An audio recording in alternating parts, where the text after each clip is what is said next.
एक गरीब किसान की कहानी। एक गांव में रामू नाम का एक गरीब किसान रहता था। उसकी जमीन बहुत छोटी थी और फसलें भी बहुत कम होती थीं। वह हमेशा आर्थिक तंगी में रहता था। एक दिन रामू की बेटी बीमार पड़ गई। उसे इलाज के लिए पैसे की जरूरत थी, लेकिन रामू के पास एक पैसा भी नहीं था।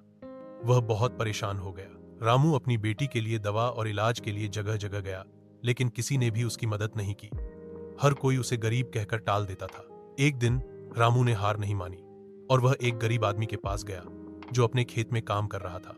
उस गरीब आदमी ने रामू की परेशानी देखी और उसे अपनी बेटी के इलाज के लिए थोड़ा सा पैसा दिया।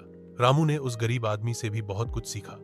उसने सीखा कि गरीबी में भी इंसान को हार नहीं माननी चाहिए और दूसरों की मदद करनी चाहिए। रामू ने अपनी बेटी का इलाज करवाया और वह ठीक हो गई। रामू ने उस गरीब आदमी को धन्यवाद दिया और उसने फिर से अपनी खेती पर ध्यान देना शुरू कर दिया। रामू ने अपनी खेती को और बेहतर बनाने के लिए नए तरीके अपनाए। उसने अपनी फसलें सुधारने के लिए नए बीज और खाद का इस्तेमाल किया। उसने अपनी खेती को और भी बढ़ाने के लिए और जमीन खरीदी।